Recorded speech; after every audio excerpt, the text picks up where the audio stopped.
ኖላዊቶች እንግዲህ ወይዘሮ ሜላት በቃሉ ቤት እዛው ቤቱ ድረስ ሄዳለታለች። የኔ ጀግና ማለት ነው። ከምንም በላይ ያልጠበቀችው ነገር እየተፈጠረባት ስለሆነ ግን በስተመጨረሻ በቃሉን እንግዲህ እንዳሸነፈኝ አሸንፈዋለሁ ብላ ቆርጣ ተነስታለች ማለት ነው። ቀብር ላይ እንገናኛለን ከዚህ በኋላ ከዚህ ቤት ሬሳ ነው የሚወጣው ብላ እንግዲህ አስጠንቅቃ ማስጠንቀቂያ ሰጥታው ተመልሳለች ማለት ነው። ሜሉዬን አለማድነቅ አይቻልም እውነት ለመናገር ማለት ነው። ጀግናና ቆፍጣና ናት ማለት ነው። ምርጥ ሰው ናት ታውቃላችሁ። ሜላት እንግዲህ የመጣባትን ማትደራደር ናት ማለት ነው። አብሶ በልጆቿ እንግዲህ የመጣባትን ነገር ማንም ሰው የመጣ ማትደራደር ቅንቅ የሆነች ናት ማለት ነው። ሀናና ጽዮን እንግዲህ ወደ ቤተ ክርስቲያን ሲሄዱ ጽዮንም ደግሞ ያው ልመለስ ምናምን እያለ የነበር ሀና ማለት ነው። ለምን ትመለሻለሽ እንሂድ እንጂ እያለች ሲባባሉ እንግዲህ ከኋላቸው ደግሞ ከች ብሎ ነበር ማለት ነው። ሁለቱም ተደናግጠው ኢዝራ መጣ እያሉ ነበረ። ኢዝራ መጥቶ ነበር። ሰላም ጤና ይስጥልኝ ውድ ቤተሰቦቼ፣ ለቻናል አዲስ ከሆናችሁ ላይክ፣ ሾር፣ ሰብስክራይብ ማድረግን እንዳትረሱ ማለት ነው። ዛሬ ይዘንላችሁ የመጣ ነው ኖላዊቶችን ነው። እንደተለመደው የኖላዊቶች ታሪክ እንደቀጠለ ነው ማለት ነው። ወይዘሮ ሜላት ግራ ገብቷታል ማለት ነው አሁን ላይ። ምክንያቱም በልጇ ላይ እንግዲህ የሰጠኸኝ ስጦታ ደርሶኛል አቶ በቃሉ አሁን ምን ትላለህ ብላ እንግዲህ እቤቱ ድረስ እንደነገርኳችሁ ሄዳለታለች ማለት ነው። በቅርቡም ደግሞ ምን እንደማረግ ጠብቅ፣ እያንዳንዱ ነገር ልክህን ነው ማሳየ ብላ እንግዲህ ቆፍጠን ብላ ተነስታለች። እውነት ሜላት እንደዚህ ትሆናለች ብዬ አንድ ቀንም ጠብቄ አላቅም ነበረ። ጎበዝና ጀግና ምርጥ ሴት ናት ማለት ነው። ጠንካራ ናት። በነገራችን ላይ ለቤቷ ለልጆቿ ያላት አመለካከት በጣም ከባድ ነው ማለት ነው። ጀግና ቆፍጣና እናት ናት ማለት ነው።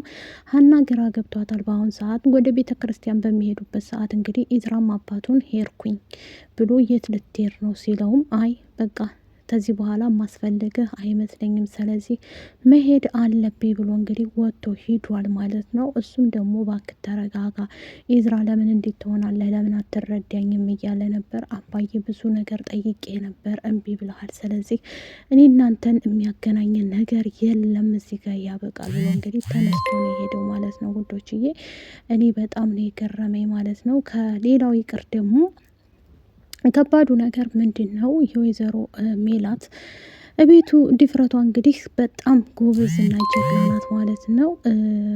ቶሎ ብላን የሄደችው ማለት ነው ውዶችዬ። ቆፍጣና ናት፣ ጎበዝ ነች፣ ጠንካራ ናት ማለት ነው።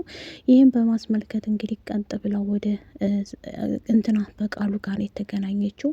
በቃሉን እስከ ዛሬ ድረስ ዝም ያልኩ ፈርቼ ወይም ደግሞ እንትን መስሎ እንዳይመስልህ፣ ስለዚህ ከልጆቼ መራቅ አለብህ፣ ከዚህ በኋላ ርቀትህን ጠብቅ፣ ምንድነው የምትፈልገው ልጆቼን ከልጆች የምትፈልገው ነገር ምንድን ነው ብላ እንግዲህ ልኩን ነግራው ተመልሳለች ማለት ነው። ሜሉዬ የኛ ጀግና። በቅርቡም ደግሞ ብዙ ነገርን እናያለን ብዬ ተስፋ አደርጋለሁ ማለት ነው። ሜላት እንግዲህ እኔ እንጃ ምን ልበላችሁ ውዶቼ ማለት ነው። ከባድ ችግር ቢፈጠርም በቅርቡ ቀን ደግሞ እውነት ነው እናገኘዋለን ብላለች ማለት ነው። መስፍን አሁን ላይ ያሰበው በኢዝራ ላይ ስህተት ፈጥራለሁ ብሎ ነበረ። በፍጹም ይሄንም ቤቲንም እየጠየቀቻት ነበር ሜላት። አድራሻውን ታሳይኛለሽ፣ አሁን ላይ ታስፈልጊኛለሽ ያለቻትም አውቃ ነው ቤቷ እንድትቀመጥ ያደረገቻት ማለት ነው። ቤቲ አሁን ላይ ወይዘሮ ሜላት ቤት አይደለም እሷ እህቷም አብራ እየኖረ ነው ማለት ነው። ከዛም አልፎ ደግሞ ሰላምና ሀንቾ እዚህ ቤት በፍጹም ልትቀመጭ አትችይም እኛ ቤት እያሉ ተናግረዋታል። አብሶ ሰላም ማለት ነው። ከነ እህትሽ ኮተታችሁን ይዛችሁ ከዚህ ቤት እንድትወጡ ፈልጋለሁ ብላ መናገሯን፣ ወይዘሮ ሜላትም ተረጋጊ ሰላምዬ፣ እንደዚህ አትበይ፣ ቆይ የሰው ልጅ ዝም ብለሽ አትሳደቢ እያለች እንግዲህ መፍትሄ መልስ እየሰጠቻት ነበር ማለት ነው። በዚህ የተነሳ እውነት ለመናገር በቃሉ አላጠፋም አይባልም፣ ብዙ ነገሮችን አጥፍቷል። አብሶ በሜላት በኩል ባለ ነገር ቢያጠፋባትም ጀግናና ቆፍጣና ስለሆነች እሷ ያንን ነገር ለማስተካከል ጥረት እያደረገ ነበረ። ግን እሳ የሀና ነገር ይቀርማል ብለው ሁሉን ነገር ትተው ወደ ሀና ህይወት እንግዲህ የሰርጓ ቀን የተበላሸባትም አይታችሁታል።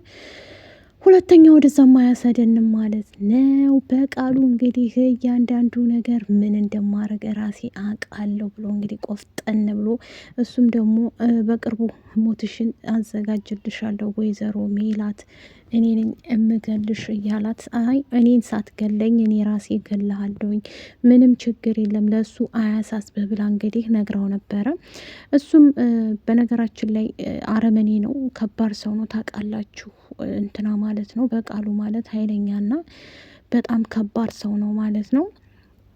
በዚህ የተነሳ እንግዲህ ሁሉም ነገር ቢበላሽባቸውም እያንዳንዱ ነገር ሁሉንም ለማስተካከል ጥረት እያደረገኝ ነው ወይዘሮ ሜላት ማለት ነው።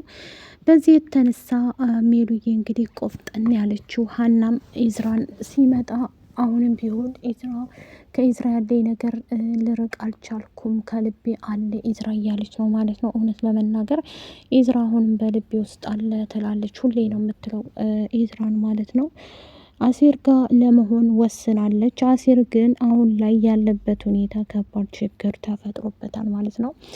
ኖላዊትን ተንበርክካ አባዬ ይቅር በለኝ፣ ይቅርታ ይህን ተቀበለኝ እባክህ፣ ከዚህ በኋላ እንደዚህ አይነት ነገር አይለምደኝም ብላ ሀናም ኖላዊትም ደግሞ በጣም ይህን እኮ ረስቼዋለሁ እኔ ተናድጄ ስለተናገርኩሽ እንጂ ሌላ ነገር የተፈጠረ ነገር የለም ሀንዬ፣ እውነቴን ነው ምልሽ፣ ከልቤ ነው የምወድሽ፣ በጣም ነው የምተማመንብሽ ከራሴ በላይ ብሎ እንግዲህ ነግሯታል ማለት ነው። ምክንያቱም ምንም ነገር እንደማታረግ በፊትም ያውቅ ነበር። ግን እሳ ተምቹ አንደኛ የተምቹንም ወሬ ይዞ ነው። ተምቹም ከነገረው በኋላ ተምቹ አሁን ላይ ያለበት ሁኔታ ያልገባኝ ነገር እርግብ እዛ ቤት ውስጥ የመጣችው ለምንድን ነው? ምን ልታክር ነው? እንግዲህ ሴራ ልታሴር እንደመጣ ሁሉም ሰው ያውቃል ማለት ነው። እርግብ እዛ ቤት ውስጥ የገባችው ሲመስለኝ የሆነ ነገር አስባ ነው ውዶቼ፣ ያለ አንድ ነገር ዝም ብላ አይደለም፣ ትልቅ ነገር አስባ ነው እዛ ቤት ውስጥ ሆ ብላ የገባችው ማለት ነው። ምክንያቱም እርግብ በፊት ላይ ከእስር ቤት ተወጣች በኋላ ስህተቷን ትታረማለች ተብሎ ነበር። ግን አሁን በሀናን ለመጉዳትና ድንብላልን ለመበቀል ትፈልጋለች ማለት ነው። አብሶ ሀናን ድንብላል እንግዲህ ተምቹን ስለቀማቻት በዛ ከባድ ችግር እየወሰነ ነው ማለት ነው። እርግብ አሁን ላይ ምላሴም ይች ልጅ ምን እያደረገኝ ነው መጥበቅ እያለ ድንብላልም ልታግዘ የመታ ነው ያለችው። ግን እሷ አይጥና ድመት መሆናቸውን ገና አልታወቀም። ጽዮንና ምላሴ እንግዲህ ምላሴን እያሽኮረመመ ትገኛለች። በቅርቡ ደግሞ አንድ ላይ ሆኖ የምናያቸው ይሆናል ብዬ ተስፋ አደርጋለሁ። ፋኖስ ያረገዘችው ልጅ የኖላዊት መሆኑን እንግዲህ በደስታ ፈንጥሷል ማለት ነው። ኖላዊ ለመስፍንም ለሀናም እየነገራት ነበር ማለት ነው። ደስታ ከምንም በላይ ደስ ብሎኛል። ልጁ የማን ይመስልሻል? ሀንዬ የኔ ሆኖ ተገኘ፣ ስለዚህ በጣም ደስ ብሎኛል ብሏል። ምክንያቱም ፋኖሴም ልጅ ትፈልጋለች፣ ኖላዊትም ደግሞ ልጅ ይፈልግ ነበር ማለት ነው። በጣም ተናዶባት ነበረ። ከኔ አይደለም መውለድ አትችልም ተብሎ ስለነበረ አሁን ላይ ደግሞ ልጅ ሲሰጣቸው በደስታ እየፈነጠዙ ይገኛሉ። ምን ልሆንልሽ እስከሚል ድረስ ነው። ለቻናል አዲስ ከሆናችሁ ላይክ፣ ሸር፣ ሰብስክራይብ አድርጎ